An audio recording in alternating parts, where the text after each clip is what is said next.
Hi guys, Ken here and welcome back. Kamusta naman kayong lahat? I really hope you're all doing well today and of course, sana din safe and happy kayo. For today's video, as you can tell sa title, ang gagawin ko is yung isa sa mga pinaka-favorite yung ginagawa ko and that is yung pagsuswatch ng mga lip products. And yung product na susubukan natin sa video na to is from Squad Cosmetics and ito yung kanilang multi-purpose na mousse cream. Ayun guys, multi-purpose mousse cream yung tawag dito and we have total of 12 shades na susubukan. Ang dami nito guys and hopefully ipag-pray nyo po sana na hindi matanggal ang aking nguso after this video kasi nakakaloka. Sobrang dami guys.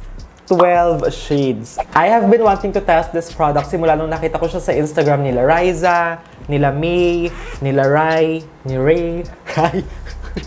Nag-rumble na yung pangalan. Basta, ng mga kilalang makeup YouTubers. Ayun. Palagi ko kasi nakikitang pinopost nila to and maganda daw. Kaya naman, gusto ko ding masubukan. Hindi ko sure kung ako lang ha, pero feeling ko isa to sa mga pinaka-hype na lip tint ngayong 2020, early 2020. As in, ang dami talagang nagsasabi na maganda siya. Kaya gusto ko talagang malaman if it's worth the hype. So yeah, sa video na to, aalamin natin kung maganda ba yung formula, pigmentation, and blendability nitong product na to. Pinadala nga pala sa akin to ng Squad Cosmetics. PR siya, but hindi sponsored. Kaya makakaasa kayo na hindi biased and brutally honest yung aking gagawing review dito sa product na to. Of course, I'm going to start sa mga basic info about the product and according sa kanilang Lazada store, this one retails nga for 149 pesos each. Pero pwede nyo din siyang mabili ng bundle and kapag ka naman bundle, yung 12 shades kasama yung pouch, it retails for 1,299 pesos. I believe this one is made in People's Republic of China and when it comes sa content, it says here that this one contains 5 ml. Packaging looks like this and as you can see, yung branding niya is very similar sa kanilang mga existing na product. So when it comes sa applicator, this is how it looks like and as you can see, pointed siya na merong butas sa gitna which is actually nice kasi kahit one dip lang, madami na kayong makukuhang product. And then when it comes sa scent ng product, actually amoy caramel siya. Kung familiar kayo dun sa mga butterball na candy, parang ganun. By the way guys, I forgot to mention, eto nga palang product na to, sa lips ko lang siya isuswatch.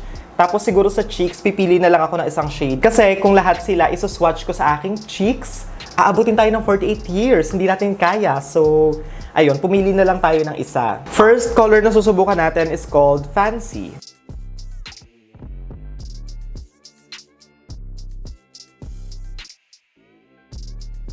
This is how the shade Fancy looks like on the lips and for me, I'm honestly not a big fan of the color kasi masyado siyang orange for my liking. Ayun, personal preference lang naman na hindi ko talaga trip yung ganitong shade but in terms of formula, super nice. It's very comfortable sa lips, hindi siya drying and yung pigment talagang super opaque and intense. So yeah, again, for me, atong shade na Fancy is just an okay shade. I'm not the biggest fan kasi nga, hindi naman ako ma-orange. So, ayun. Tapos, in terms of, guys, staying power, I feel like, hindi ko masasabi kung long-lasting siya, but, ayan, ang bilis niya mabura and hindi siya nagsustain, but, tumama sa ngipin ko. Wait. But, ayun nga, hopefully, sa mga deeper shades, medyo mag-iwan siya ng stain, kasi usually ganun naman eh.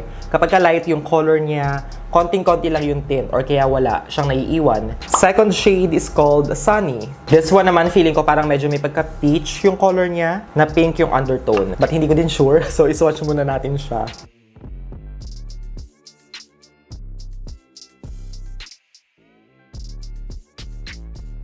This one naman is Sunny on the lips and for me, mas bet ko to or mas gusto ko siya compared sa nauna kasi this one less yung pagka-orange niya and more on pink na yung kulay. Nagpipick through pa yung kulay ng lips.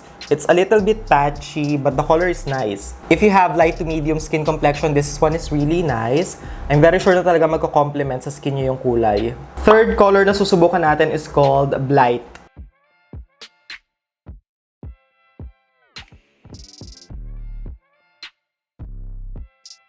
Blight looks like this kapag ka nilagay sa lips and for me, I'm not a big fan kasi first of all, parang masyadong milky yung kulay niya. Parang medyo may pagka-pastel. And second, sobrang patchy. If you have dark lips, hindi bagay sa inyo to kasi panigurado.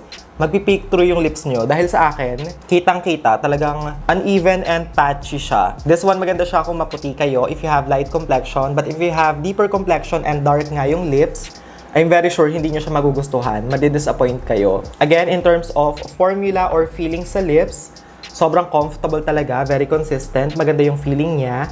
Yun nga lang, since nga light yung kulay nito, talagang may possibility or may tendency na maging patchy. So yeah, for me, I don't like this color. I don't see myself using this. Fourth color na susubukan natin is called Cheery.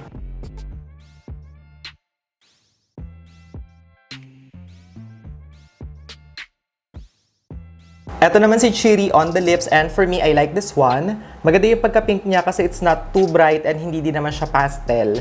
It's perfect for everyday as well kasi diba, medyo muted yung kulay niya. Malakas siyang maka-fresh, which I love, and ang ganda, sobrang flattering nung shade. I feel like kahit anong skin tone bagay siya, and yung formula, very consistent, and yung opacity nitong isang to, actually okay siya. It's not streaky. Well, actually, konting-konti. Medyo may nagpipeek through, but I feel like kung dadaanan pa siya ng brush, magiging okay naman and magpapantay na siya. It's a yes from Kenny Manalad.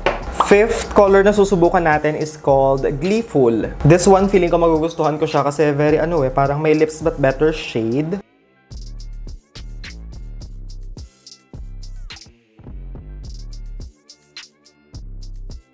Gleeful looks like this on the lips, and for me, I like this one. Super nice nung kulay niya. Very Kylie Jenner vibes yung binibigay. I love it. If you're looking for a my lips but better shade, this one is really nice. I highly recommend this. Especially siguro kung light yung application niya. Very natural yung itsura. But actually, even if full opacity, sobrang nice and ang ganda. This one you need to get your hands on kasi ang perfect ng kulay. Super duper nice. Ang ganda nito guys, bilhin nyo siya, promise, hindi nyo pagsisisihan. Fifth color is called Bubbly. Actually sa packaging pa lang niya maganda na yung itsura ng color. So hopefully, kapag ka in-apply sa lips, pareho din, maganda.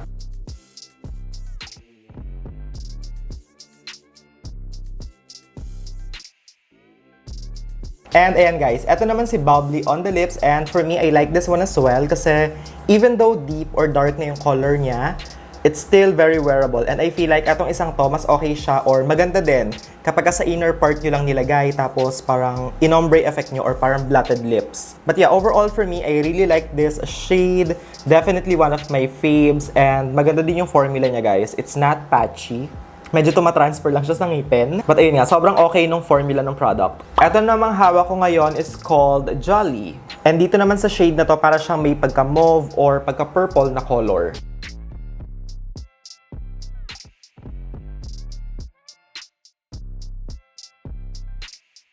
Ito naman yung itsura ni Jolly kapag ka nakalagay na sa lips, and to be honest, at first, akala ko hindi ko siya magugustuhan kasi when you look at it sa packaging niya, parang medyo off yung color, parang hindi siya wearable, but once you apply it sa lips, actually, ang nice ng kulay. Maganda siya, it's very unique, but still, sobrang wearable ng kulay and hindi nakaka-intimidate, hindi siya nakakahiya or nakakatakot na suotin everyday. Di ba tignan nyo, sobrang feminine pa din and malakas, makaganda yung kulay.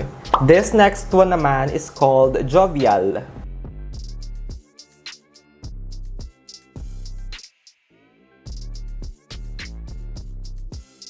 Ito naman si Jovial on the lips, and for me, this one is a really nice color as well, and I feel like kung feeling nyo masyadong light itong si Jolly para sa inyo and gusto nyo mas deep, then go with Jovial. Medyo lang siya, parang nakaka-mature na kulay, but still, sobrang nice nung color. I like it. Same sa ibang shade, very consistent dito sa dalawang to, yung Jolly and Jovial. Very pigmented and opaque yung kulay nila. Kasi sa akin, etong sa lips na to, isang side lang nung pinaka-applicator yung ginamit ko, hindi ko na siya binaliktad. Pero kita nyo naman, di ba, na-cover talaga yung buong lips. Ito namang shade na hawak ko ngayon is called Apple.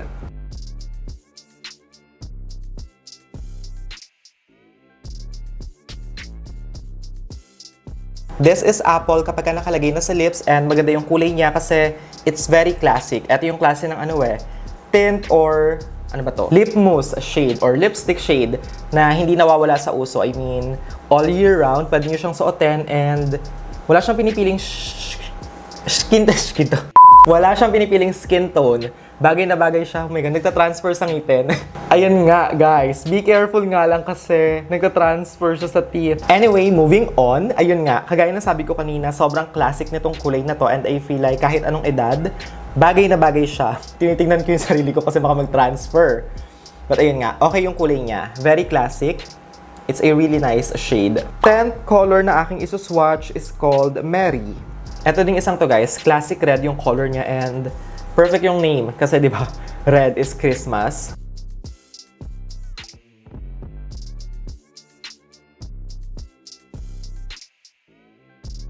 This is Mary on the lips and as you can see, ito yung blue-based red which is nice. Especially kung ayaw nyo magmukhang yellow yung ngipin nyo kasi nakakaputi siya ng ngipin. Dito kasi sa shade na apple, medyo warm yung kulay niya kaya may tendency na maging yellowish lalo yung kulay ng ngipin. But with Mary, since nga blue-based siya or cool yung pagka-red, ayun, mas pleasing and mas maganda siyang tignan. I like this one as well. Malakas siya makaputi. Sobrang classic din and nakakamayaman. I'm very sure na may magtatanong sa inyo kung alin sa dalawa yung red na mai-recommend ko. And for me, dito ako kay Mary. Mas gusto ko siya compared kay Apple. Kasi nga masyadong warm to eh. Final shade na susubukan natin sa video na to is called Radiant.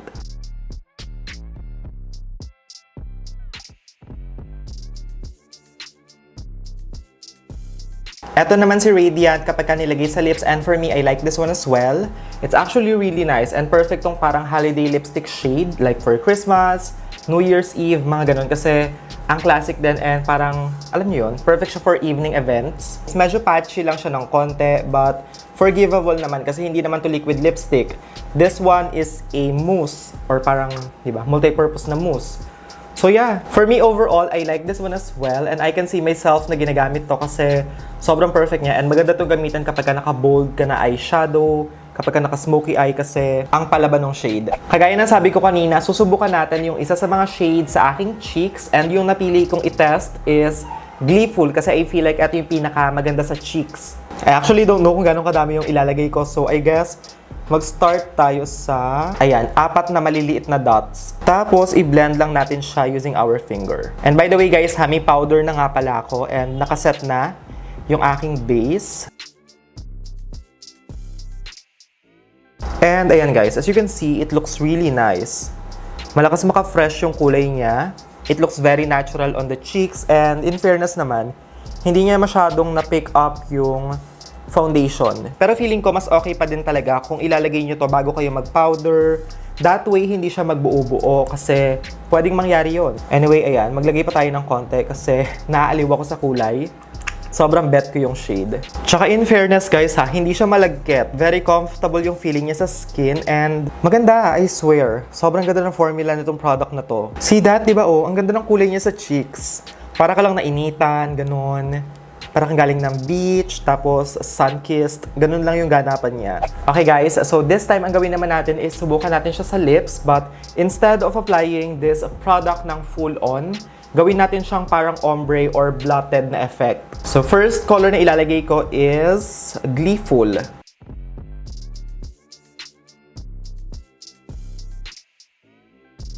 Tapos, on the inner corner naman, ang ilalagay natin is Bubbly, which is yung mas deep na kulay ng nude shade.